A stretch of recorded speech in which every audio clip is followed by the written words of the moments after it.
Warning, this story contains extreme violence, slasher elements, and murder.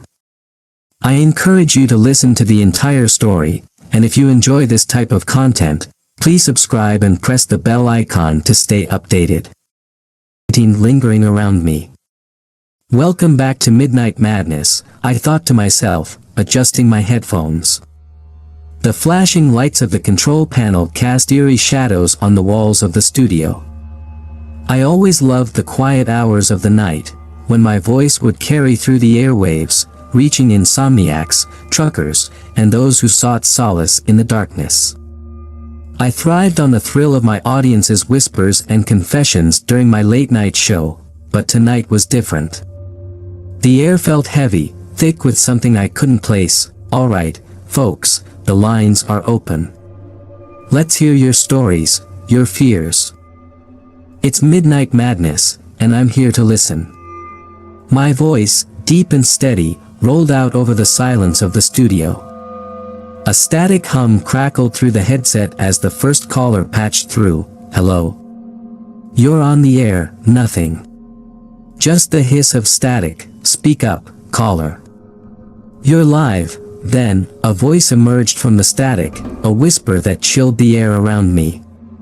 Jack. It's me. The voice was distorted, cracked, but there was something painfully familiar in it. I cleared my throat, fighting the tremor in my hand. Who is this? I demanded, trying to keep my tone steady. It's Dad, the voice croaked. My heart skipped a beat. Dad? My father had died 3 years ago in a car accident. This had to be some sick prank. Nice try, buddy. This is a serious show.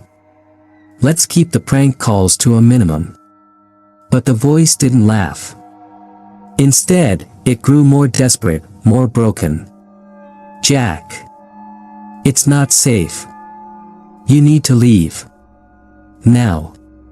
I froze, a cold sweat trickling down my back. I slammed the button to cut the call, but the voice persisted, echoing in my headset. It's coming, Jack. Abruptly cutting off with a hiss of static. My hands were trembling, and my heart pounded against my ribs like a caged animal. I glanced around the dimly lit studio, half expecting to see something.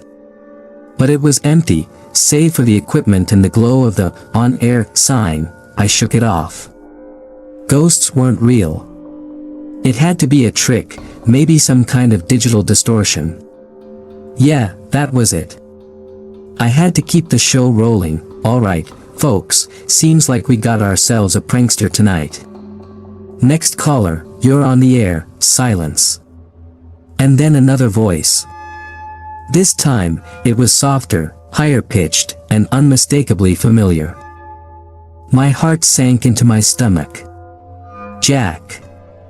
It's me. It's Mom. I felt my mouth go dry. This isn't funny, I snarled, slamming my fist on the desk. Whoever you are, this isn't funny. Jack, listen to me. The voice was crying now, each word broken by sobs. It's here. It's in the studio. It's going to hurt you. You need to get out. I yanked off the headset and stumbled to my feet. My head was spinning, nausea churning in my gut. My mom was dead for 5 years now. What kind of sick joke was this? And then, the temperature in the room plummeted. I could see my breath misting in front of me, hanging in the frigid air. The hairs on the back of my neck stood on end as an unnatural silence enveloped the studio. I heard a faint scraping sound behind me, like nails on metal. Slowly, I turned, my eyes scanning the shadows. In the corner of the room, something moved. I squinted, heart pounding. It was barely visible, a silhouette darker than the surrounding blackness, shifting and writhing as if the shadows themselves were alive. My breath hitched. What the hell is that? The scraping grew louder, more frantic, a cacophony of nails clawing against the studio walls. I staggered back, a figure, limbs twisting in ways that defied logic. A low, guttural growl filled the room, vibrating through my bones. My vision blurred as fear tightened its icy grip around me. "Jack." The voice came from the shadows, warped and broken. Not my father's, not my mother's, but something ancient and malicious. "You can't escape," I stumbled, my back slamming against the control panel. The equipment around me sparked and fizzled, the lights flickering erratically. Then, as if on cue, the phone lines lit up, every single one of them. In a daze, I glanced at the monitor. The caller IDs flashed names I recognized. Mom. Dad. Grandma. Uncle Joe. All of them dead. I reached for the phone, my hand trembling uncontrollably. What do you want?" I croaked, staring into the blackness that now filled half the studio. It seemed to pulse, advancing inch by inch. A cacophony of voices erupted from the headset, screaming, pleading, wailing. "Leave, Jack. It's inside you. Get out." And then I felt it. A searing pain shot through my chest, as if 1,000 needles were piercing through my flesh. I screamed, collapsing to my knees, clutching at my chest. Blood seeped through my fingers, dripping onto the floor in thick, crimson rivulets. I gasped, trying to draw a breath, but it felt like something was crawling inside me, tearing me apart from within. "Help me!" I rasped, my voice barely a whisper. But there was no one there. Just me and the darkness. The shadow slithered closer, its form becoming more defined. I saw faces in it, twisted, contorted faces that I recognized. My parents, my relatives, all screaming silently, their eyes wide with terror. I gagged, bile rising in my throat as the darkness loomed over me. "You're mine now," it hissed, its voice a grotesque symphony of the dead. A cold hand gripped my face. The entity loomed over me, its grotesque features twisting into a parody of a smile. The studio lights exploded, shards of glass raining down, slicing into my skin. The control panel sparked wildly, smoke filling the room, mingling with the stench of burning flesh. My flesh. I writhed on the floor, pain ripping through me as the darkness pressed down, its weight unbearable. "You can't escape what's inside you," it whispered, its voice echoing within my skull. "You called us, and now, we're here," I convulsed, blood spilling from my mouth, eyes rolling back. And then, just as suddenly as it began, everything went still. The shadows receded, the room dimming into an oppressive silence. I lay there, gasping for breath, the taste of copper thick on my tongue. Slowly, I turned my head toward the control panel. The on-air sign flickered, buzzing softly. I could hear the faint crackle of static through the broken headset, and then a voice. My voice, distorted, broken. "Welcome back, to Midnight Madness. We're always listening." I tried to scream, but no sound came out. The darkness had me. It was inside me. And there was no escaping it. The show would go on, forever. The pain was everywhere, a hot, searing agony spreading through every inch of my body. I lay there, gasping like a fish stranded on dry land, my limbs twitching uncontrollably. Somewhere in the haze of suffering, I realized I wasn't alone in my own skin anymore. I felt it crawling inside me, burrowing deeper, its presence like cold tar spreading through my veins. The studio around me swirled with darkness, shadows seeping into every crack and crevice. The broken glass crunched beneath me as I struggled to sit up, a jagged shard embedded deep in my palm. Blood trickled down, pooling on the floor. My blood. I could feel the wound, but it didn't feel, and screens warped and twisted as if being sucked into some grotesque nightmare version of itself. The walls stretched, bubbling and pulsating like infected skin. The on-air sign flickered in and out, casting a sickly red light that made my surroundings appear drenched in blood. J-Jack. The voice came from everywhere and nowhere. It was no longer just a disembodied sound. It was inside my head. Do you understand yet? I grabbed at my temples, pressing down as if I could squeeze the voice out of my skull. My vision blurred as something warm dribbled from my nose. Blood. It ran in thick rivulets down my chin, dripping onto my shirt. I could taste it now, bitter and metallic. My stomach churned, bile burning at the back of my throat. No. I choked out, my voice raw, barely a whisper. This isn't real. This can't be real. The studio around me trembled. The shadows thickened, curling around me, pressing in like a vice. A horrific, guttural laughter reverberated through the room, making my ears ring.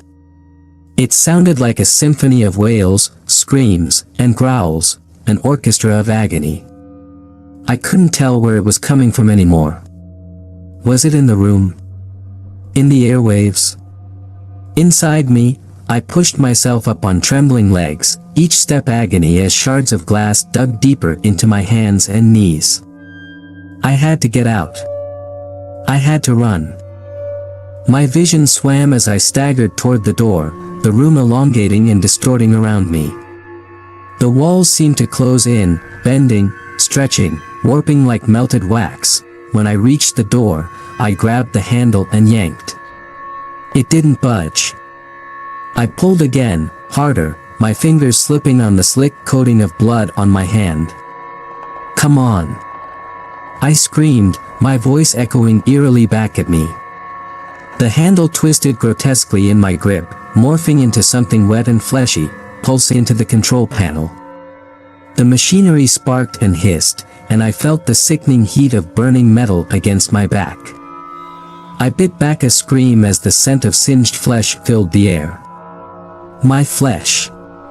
It burned and seared into my senses, blurring the lines between reality and nightmare.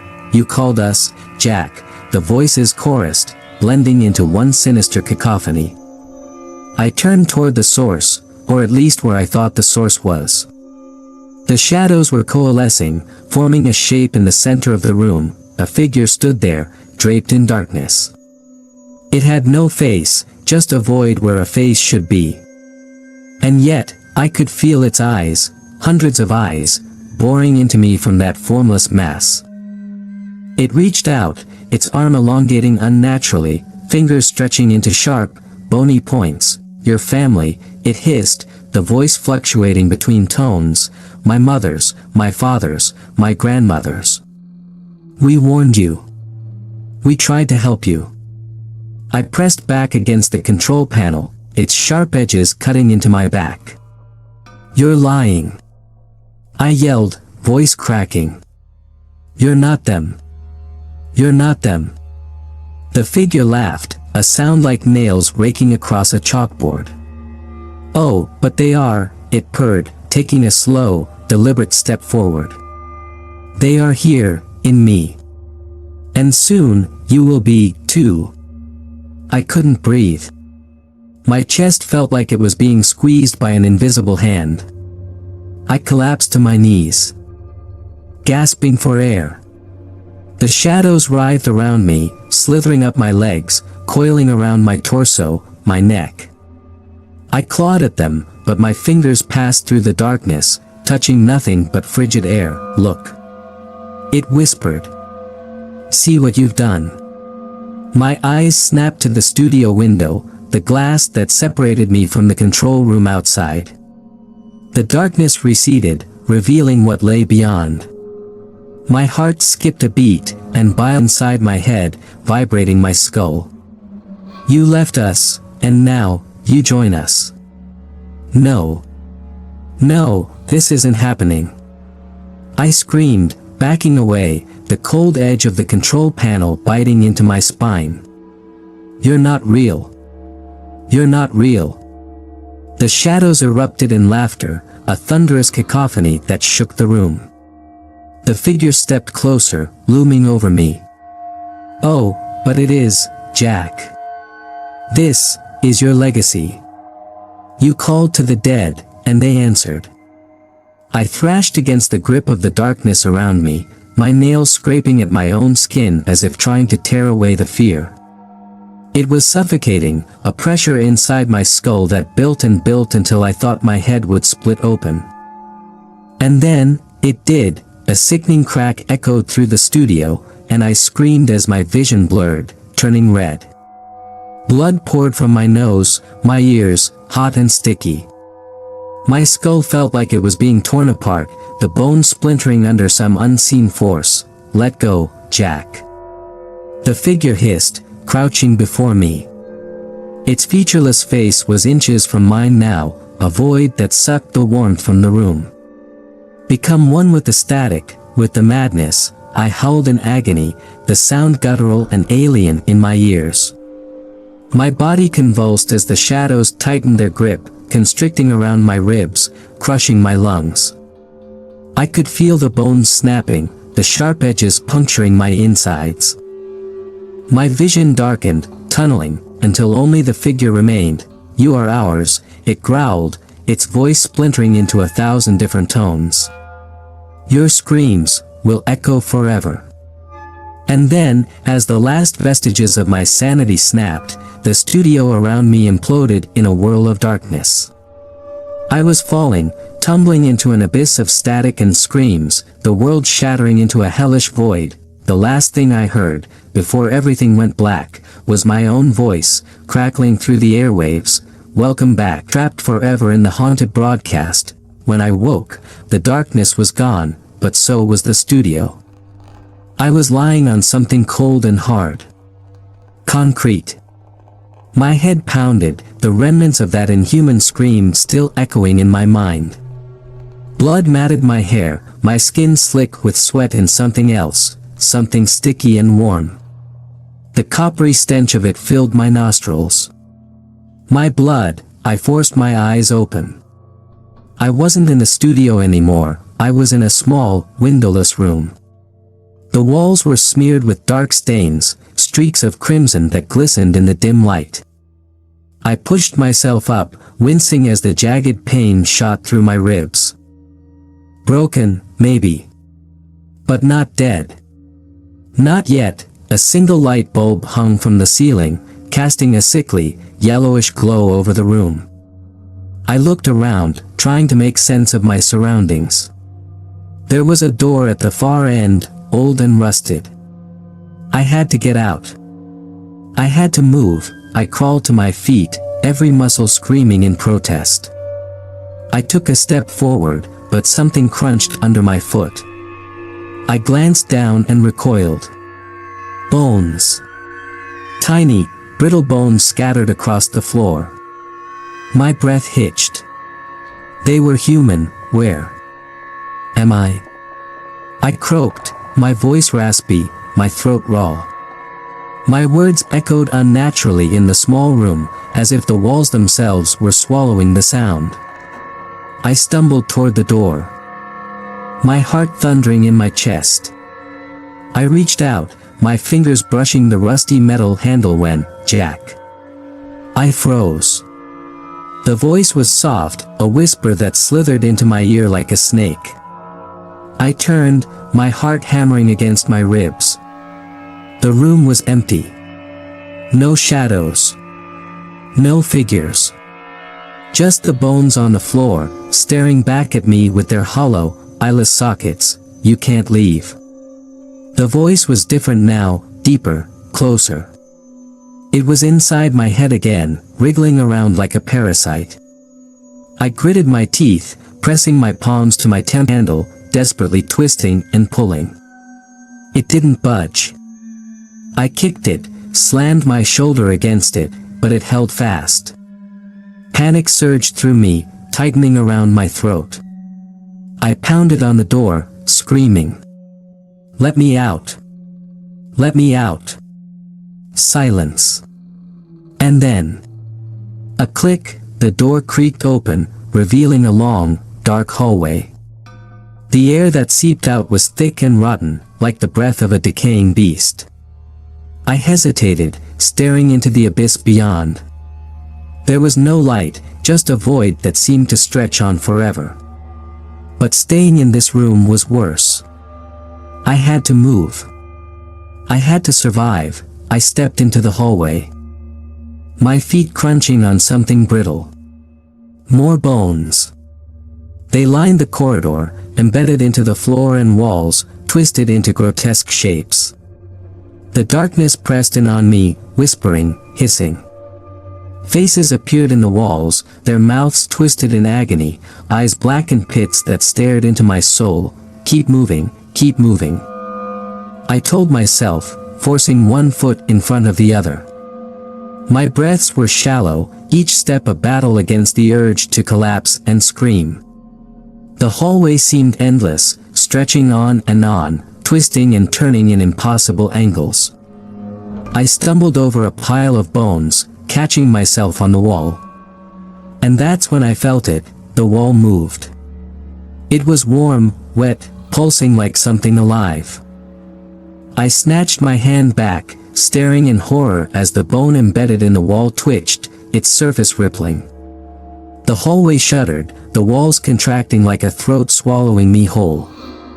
I stumbled back, eyes wide, heart pounding. "You're not getting out, Jack," the voice hissed from all directions, the walls vibrating with its malice.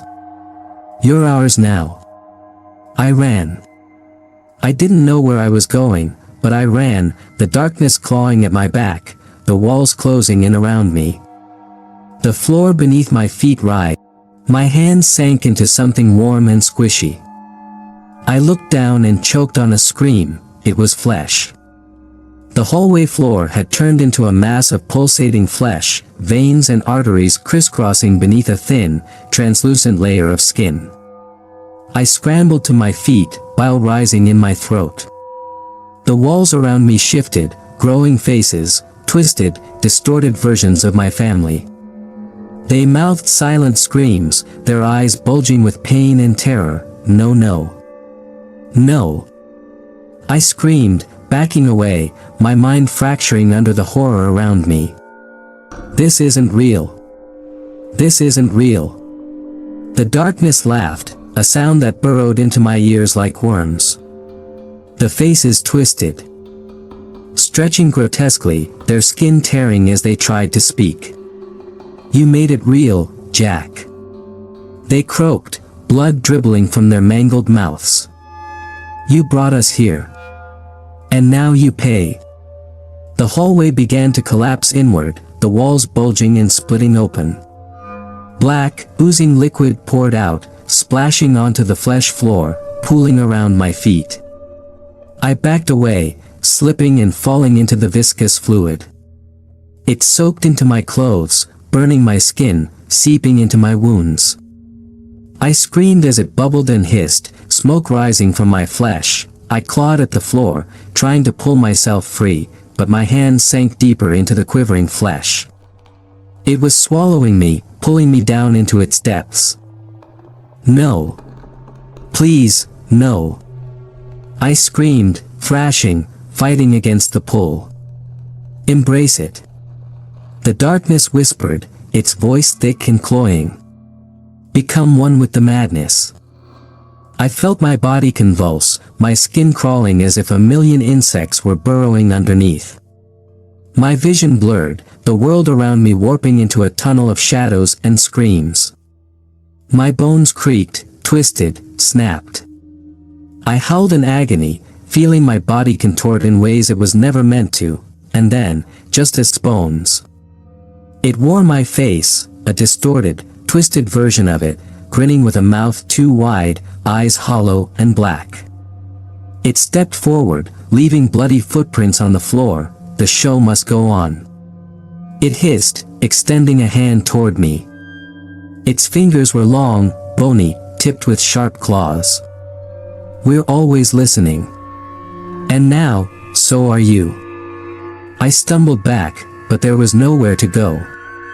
The room around me twisted, the walls dripping with blood, shadows writhing and reaching out.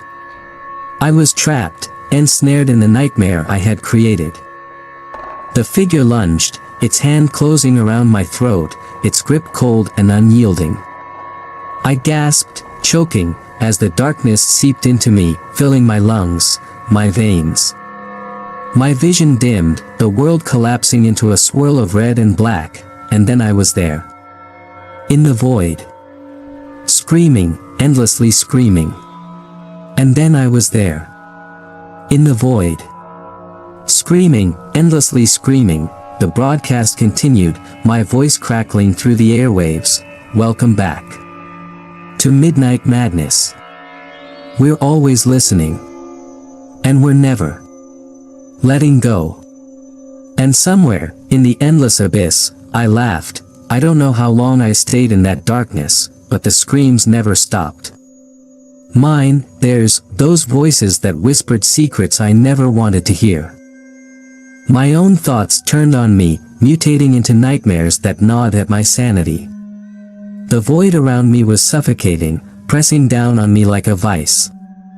I couldn't see, couldn't feel anything except the overwhelming sensation of being watched. Then, just as abruptly as it had begun, the darkness shifted. The screams faded, replaced by a low, pulsing hum, vibrating through my bones. My body felt weightless, suspended in nothingness. And then, light. A blinding, searing light in the studio. Everything was eerily normal. The microphones stood on their spindly arms, the control panel blinked with its usual array of lights, and the on-air sign glowed its steady crimson. It was as if I'd woken up from a nightmare, but I could still feel its residue on my skin, sticky and cold. The phone lines were quiet, but the air buzzed with static, like an electric storm waiting to erupt. I reached out, fingers trembling, and flipped the switch on the control panel. The silence was deafening. Then, a crackle. Welcome back to Midnight Madness, I croaked, my voice hoarse, alien even to my own ears. It was automatic. The words spilling out before I could stop them. I stared into the mic, waiting for something, anything, to happen. For a moment, nothing did. Just the steady hiss of dead air. My heartbeat pounded in my ears, sweat dripped down my back. Maybe it was over. Maybe it was just the phone rang, my blood turned to ice. I stared at the blinking light on the console, my heart hammering against my ribs.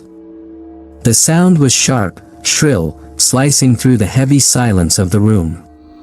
The phone rang again. I reached out, my hand trembling, hovering over the receiver. I had to answer it. I knew that much. Slowly, I picked up the receiver and brought it to my ear, the plastic slick against my sweaty palm. Hello. I croaked, barely recognizing the fear in my own voice. Static crackled through the line, followed by the faint sound of breathing. Shallow, strained, wet. Then, a voice, faint and distorted, Jack. My heart skipped a beat. I knew that voice. My sister's voice. Dead for years, buried in the ground, but here she was, whispering through the static. Emily. I choked out, my grip tightening on the receiver. Listen, she rasped, her words breaking up, like a signal fighting through interference. It's not over. Crawling up my spine. The shadows along the walls deepened, swirling in the periphery of my vision. I turned, catching a glimpse of something moving just out of the corner of my eye, a shape, faceless, shifting in and out of existence. My pulse quickened, panic rising in my chest. What do you mean? I gasped, pressing the receiver to my ear, desperate for some semblance of clarity. Emily, what do you mean? But the line went dead. I pulled the phone away, staring at it in disbelief. The room fell silent again, save for the low hum of the equipment. My mind raced, grasping at fragments of reality. Not alone. What did she mean? My eyes drifted to the studio window. Through the glass, I could see the control room, empty, but wrong. The lights flickered erratically, casting grotesque shadows that twisted and contorted like living things. I watched, my breath fogging up the glass, as a shape slowly emerged from the darkness, a figure. Tall, gaunt, with limbs that bent at impossible angles. Its head lolled unnaturally to one side, as if its neck were broken. It had no face, just a smooth, blank surface. And yet, I could feel its gaze piercing through the glass, burning into my skull. My heart pounded as I stumbled back, my legs weak, threatening to give way. No, this isn't happening, I muttered, clutching my head, nails digging into my scalp. It's not real. It's not real, but the figure moved, gliding toward the window, its distorted limbs scraping along the floor. I could hear it now, a soft, wet squelching sound, like meat being torn apart. I turned to run, but froze. The shadows had filled the room, pooling around me, creeping up the walls and across the floor like living ink.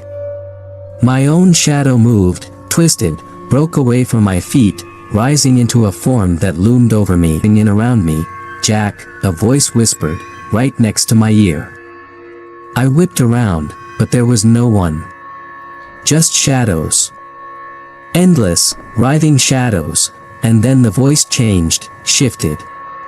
It became my own. You brought this, it hissed, the words slithering into my ears like poison. You wanted this. No, I gasped, backing away, the air thick and cloying. I didn't. Yes, you did. My voice echoed from the shadows, from the walls, from the very floor beneath my feet. You called to us. And we answered. The shadows surged forward, enveloping me in a wave of cold, crushing darkness. I screamed. Feeling my skin stretch, split, my bones twist and crack. My vision blurred, a kaleidoscope of blood and darkness. And then, a sudden, agonizing snap, silence. The room around me reformed, still and quiet. I was back at the control panel, the studio pristine as it had been at the start of the night. The on-air sign glowed steadily, the equipment hummed softly. My hands were on the controls, my headset in place. The phone lines blinked, waiting. I glanced at the clock. Midnight. Midnight Madness was ready to go live. Welcome back, I whispered, a smile creeping across my lips, though I could feel it wasn't my smile. This is Jack. And we're always listening. I stared at the on-air sign, waiting for something, anything, to happen. The phone lines remained silent. The shadows in the room were still, yet they seemed to breathe, waiting for me to slip. As I sat there, microphone in hand, a single thought pushed its way to the forefront of my mind. Was it over, or had it just begun? I leaned forward, my reflection in the glass catching my eye. It looked back at me with an expression I didn't recognize, eyes too wide, smile too sharp. I blinked, and for the briefest moment the phone receiver, dialing out into the dark, empty airwaves. The line crackled, and a familiar, sinister voice greeted me. Welcome back, Jack, it whispered. We've been waiting for you. I sat there, staring at the phone, at my own distorted reflection in the glass. And then I laughed. The show was far from over. Somewhere, out there in the static, the broadcast continued, and maybe, it always would.